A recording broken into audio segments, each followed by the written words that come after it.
दोस्तों, कैलाश पर्वत के शांत और दिव्य वातावरण में भगवान शिव और देवी पार्वती बैठे हुए थे।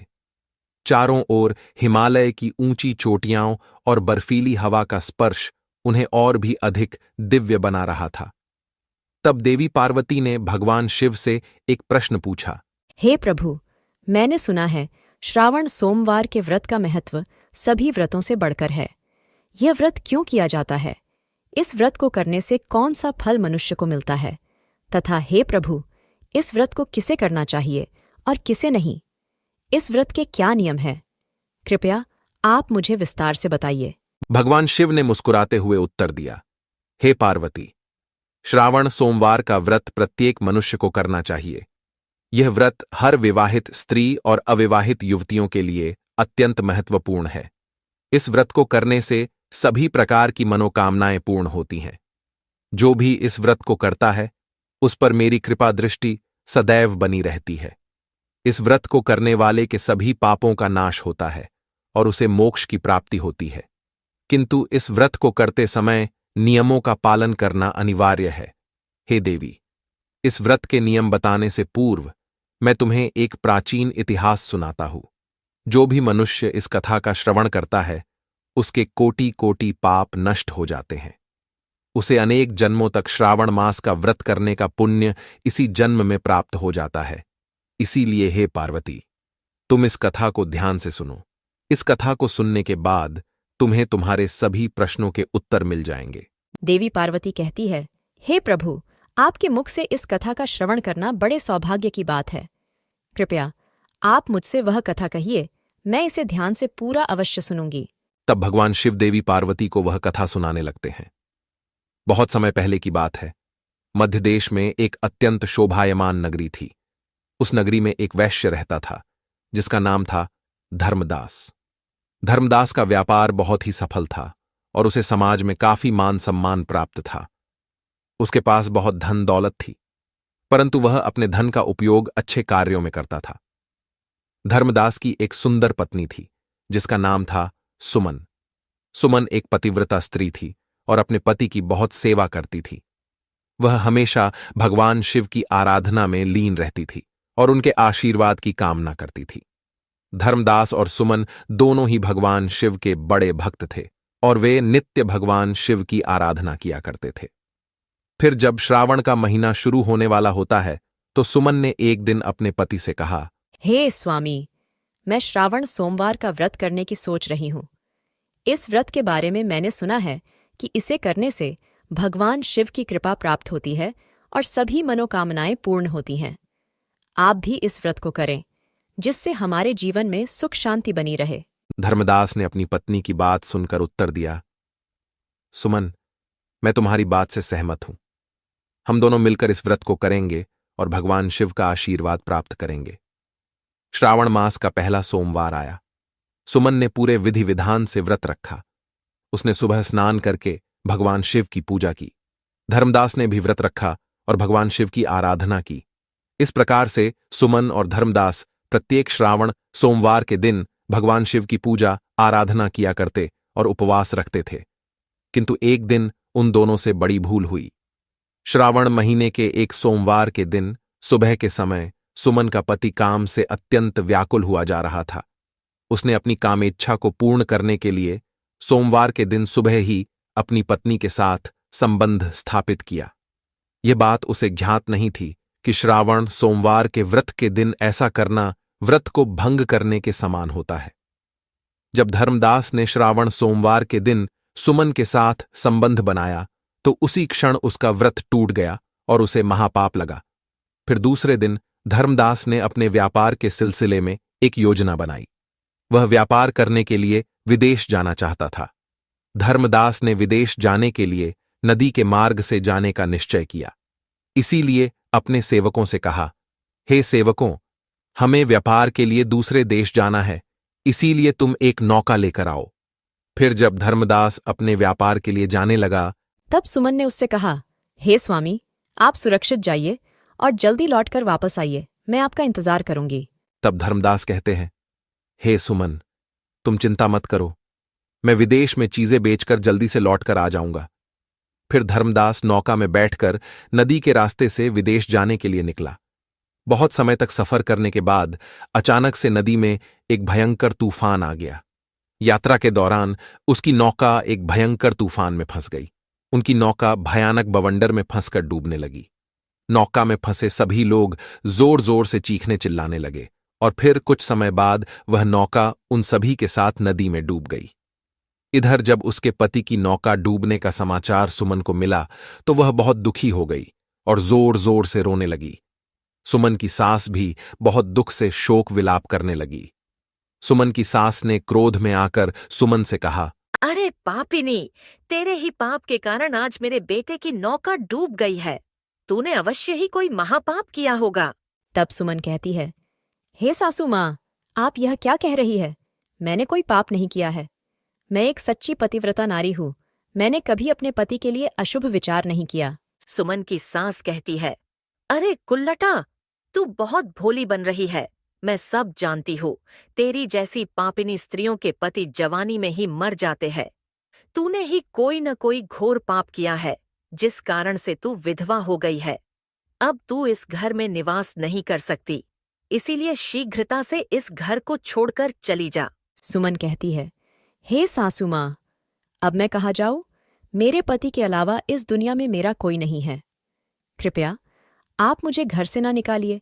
मुझे विश्वास है कि मेरे पति जीवित है और वे जरूर लौट कर आएंगे। सुमन की सास कहती है, अरे दुष्टा, तू मेरे बेटे को खा गई और कह रही है कि मैं तुझे इस घर में रहने दूं। तू अब यहाँ से निकल और कहीं पर भी चली जा। चाहे तो जिस नदी में डूबकर तेरा पति मर गया है, वहीं जाकर तू भी मर जा। इतना कहकर सुमन की सास ने उसे धक्के मारकर घर से निकाल दिया। सुमन घर से निकलकर चली जाती है। चलते चलते वह एक जंगल में पहुंच जाती है। उसी जंगल में एक विशालकाय वृक्ष होता है। उस वृक्ष के नीचे सुमन को एक प्राचीन शिव मंदिर दिखाई पड़ता है। सुमन उस मंदिर के पास जाती है तो देखती है उस स्थान पर कोई नहीं है। सुमन शिवलिंग के पास जाती है और भगवान शिव से प्रार्थना करने लगती है, हे प्रभु, मुझसे ऐसी क्या भूल हो गई जिसका मुझे इतना बड़ा दंड मिल गया? हे भोलेनाथ, आप तो दया के सागर है, समस्त चराचरों को माफ कर देते हैं। फिर मेरे द्वारा ऐसा क्या पाप हो गया जो क्षमा के योग्य नहीं था? हे प्रभु, कृपया मुझे मेरी भूल के लिए क्षमा करे और मेरे पति की रक्षा करे। सुमन वहीं बैठकर बहुत देर तक रोने लगती है, लेकिन भगवान शिव उसका जवाब नहीं देते हैं। तब सुमन सोचती है, यदि मेरे पति की मृत्यु के लिए मैं ही जिम्मेदार हूँ तो मुझे जीवित रहने का अधिकार नहीं है। एक पतिव्रता स्त्री को उसके पति के साथ ही मर जाना चाहिए। फिर सुमन अपने प्राण त्यागने के बारे में सोचने लगती है। वह भगवान शिव से कहती है, हे प्रभु, मेरे द्वारा जो भी पाप हुए हैं उसके लिए मुझे क्षमा करो। अब मैं अपने प्राण देने जा रही हूँ। मैं उसी नदी में कूदकर अपने प्राण दे दूंगी जिसमें मेरे पति की नौका डूब गई है। ऐसा निश्चय करके सुमन उस नदी के पास पहुंच जाती है जिसमें उसके पति की नौका डूबी थी। ऊपर से भगवान शिव यह सब कुछ देख रहे थे। जब सुमन उस नदी के किनारे पहुंच गई और उसमें कूदने लगी, तभी भगवान शिव एक साधु का भेष धारण करके उस स्थान पर प्रकट होते हैं और सुमन से कहते हैं, हे पुत्री, रुक जाओ, ये क्या अनर्थ कर रही हो? सुमन देखती है एक साधु महाराज उसे रोकने का प्रयास कर रहे हैं। सुमन कहती है, हे मुनिवर, मुझे ना रोकिए। मुझे जीवित रहने का कोई अधिकार नहीं है। मेरे पति इसी नदी में डूबकर परलोक जा चुके हैं, इसीलिए अब मैं उनके पीछे जा रही हूँ। तब साधु कहते हैं, हे पुत्री, रुक जाओ। किसी भी मनुष्य को स्वयं के प्राण लेने का अधिकार नहीं है। यह महापाप कहाँ गया है? यह बात सुनकर सुमन कहती है, हे साधु महाराज, न जाने मेरे द्वारा कौन सा पाप हो गया है जिस कारण से मेरे पति मुझे छोड़कर परलोक चले गए हैं। तब वे साधु कहते हैं, हे पुत्री, मैं तुम्हारे बारे में जानता हूं, इसीलिए तुम चिंता और शोक छोड़ दो। तुम्हारे साथ जो हुआ है उसका कारण तुम्हारे द्वारा किया गया पाप ही है। सुमन कहती है, हे साधु महाराज, कृपया बताइए, मेरे द्वारा ऐसा कौन सा पाप हुआ है और उस पाप का प्रायश्चित मुझे कैसे करना चाहिए? वे साधु कहते हैं, हे पुत्री, तुमने और तुम्हारे पति ने श्रावण सोमवार के व्रत के दिन ही संबंध स्थापित किया है। यही कारण है कि तुम्हारा व्रत टूट गया है और इसका घोर पाप तुम्हें लगा है। साधु की बात सुनकर सुमन को अपनी भूल समझ में आ जाती है और वह साधु से कहने लगती है, हे साधु महाराज, आप सत्य कह रहे हैं। मेरे और मेरे पति के द्वारा यह घोर अनर्थ हुआ है जिसका मुझे ज्ञान नहीं था। हे मुनिवर, कृपया अब मुझे बताइए, मैं इस पाप से मुक्त कैसे हो सकती हूँ और मेरा मेरे पति से मिलन कैसे होगा? साधु रूपी भगवान शिव कहते हैं, हे पुत्री, भगवान शिव के सामने प्राण त्यागने का विचार तुम छोड़ दो। उन्होंने तुम्हारे लिए एक उपाय बताया है। यदि तुम इस उपाय को करती हो तो तुम्हारा पति तुम्हें वापस मिल जाएगा। सुमन कहती है, हे मुनिवर, कृपया शीघ्रता से बताइए, वह कौन सा उपाय है? मैं अपने पति को वापस पाने के लिए कुछ भी कर सकती हूँ।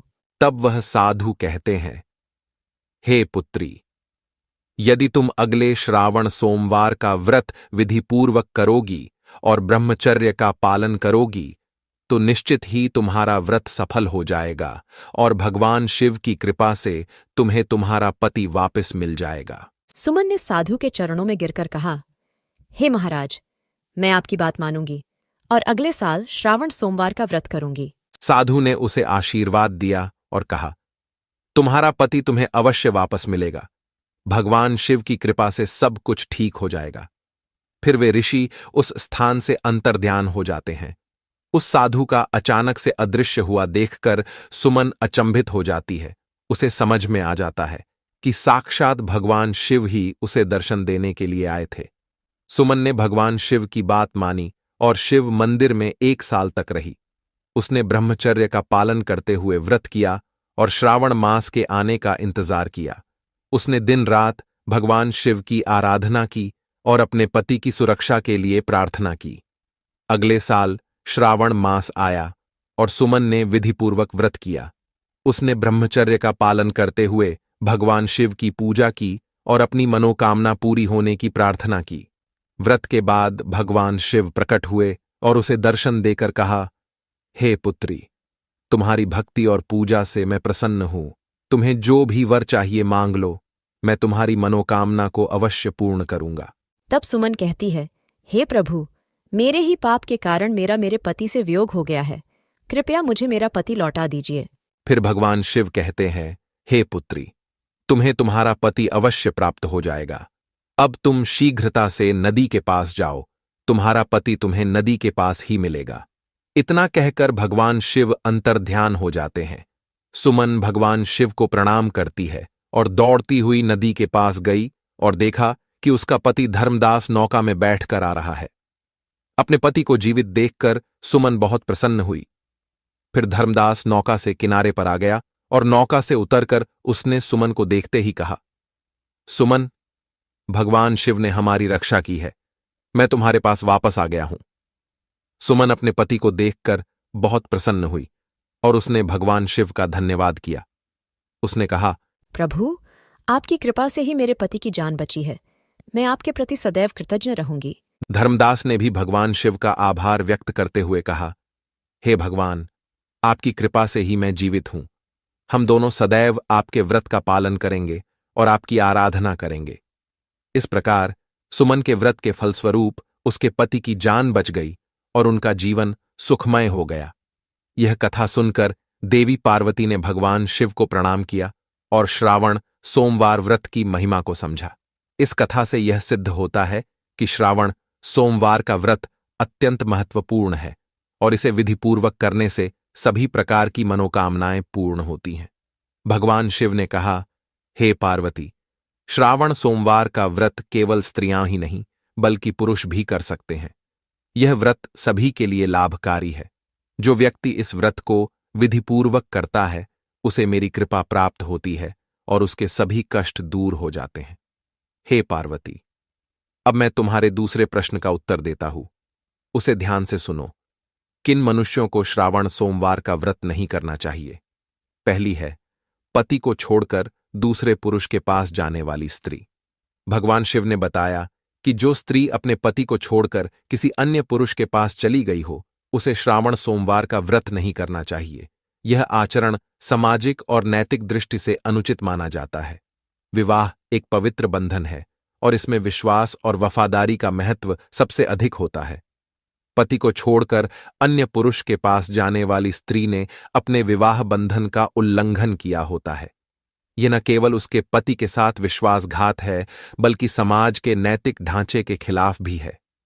श्रावण सोमवार का व्रत, जो शिव पार्वती के आदर्श प्रेम और समर्पण का प्रतीक है, ऐसे व्यक्तियों द्वारा करना उचित नहीं है। दूसरा है पत्नी के अलावा अन्य स्त्री के साथ संबंध रखने वाला पुरुष।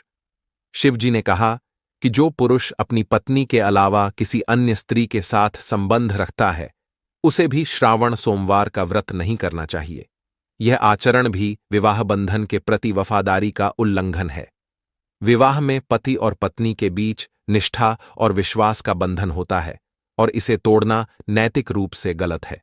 इस प्रकार के आचरण से समाज में असंतोष और अशांति फैलती है।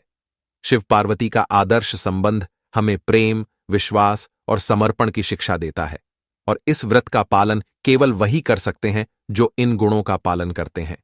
तीसरे हैं मांसाहार करने वाले लोग। शिवजी ने मांसाहार करने वालों के बारे में भी स्पष्ट रूप से बताया कि उन्हें यह व्रत नहीं करना चाहिए। शिवजी पशुपतिनाथ हैं, जो सभी प्राणियों के रक्षक हैं। वे किसी भी प्राणी के प्राण लेने से क्रोधित हो जाते हैं। मांसाहार से प्राणियों की हत्या होती है और यह भगवान शिव के सिद्धांतों के विपरीत है। मांसाहार करने वाले लोग व्रत के पवित्र उद्देश्य को समझने और पालन करने में असमर्थ होते हैं। श्रावण सोमवार का व्रत आत्मसंयम और शुद्धि का प्रतीक है, और इसका पालन वही कर सकते हैं जो अहिंसा और शांति के सिद्धांतों का पालन करते हैं। चौथी है पति का अपमान करने वाली स्त्री। शिवजी ने यह भी कहा कि जो स्त्री अपने पति का अपमान करती है और उसका सम्मान नहीं करती, उसे यह व्रत नहीं रखना चाहिए। विवाह में पति और पत्नी के बीच प्रेम और सम्मान का बंधन होता है। अपमान करने वाली स्त्री इस बंधन का उल्लंघन करती है और व्रत के पवित्र उद्देश्य को नष्ट कर देती है। यह व्रत पति पत्नी के बीच प्रेम और सम्मान को बढ़ाने के लिए होता है। अपमान करने वाली स्त्री न केवल अपने पति का, बल्कि स्वयं का भी अपमान करती है। शिवजी के अनुसार ऐसे व्यक्तियों को श्रावण सोमवार का व्रत नहीं करना चाहिए, क्योंकि वे इसके मूल उद्देश्य को समझने और पालन करने में असमर्थ होते हैं। पांचवी है कपट भाव और बुरा आचरण रखने वाली स्त्री। जो स्त्री मन में कपट भाव रखती हो और दूसरों के साथ बुरा आचरण करती हो, उसे भी श्रावण सोमवार का व्रत नहीं करना चाहिए। कपट और बुरे आचरण से यह व्रत अधूरा और निष्फल हो जाता है। व्रत का उद्देश्य आत्मसंयम और आत्मशुद्धि है, और इसका पालन वही कर सकते हैं जिनका मन और आचरण शुद्ध और पवित्र हो। इस प्रकार भगवान शिव ने देवी पार्वती को श्रावण सोमवार व्रत की महिमा बताई, और यह कथा युगों युगों तक लोगों को प्रेरित करती रही। हर श्रावण मास में हजारों लोग इस व्रत को करते हैं और भगवान शिव का आशीर्वाद प्राप्त करते हैं। तो दोस्तों, आपको यह कथा कैसी लगी, कमेंट करके अवश्य बताएं। जानकारी अच्छी लगी तो वीडियो को लाइक जरूर करें और कमेंट में हर हर महादेव अवश्य लिखें। साथ ही चैनल को सब्सक्राइब करें। आप सभी का धन्यवाद।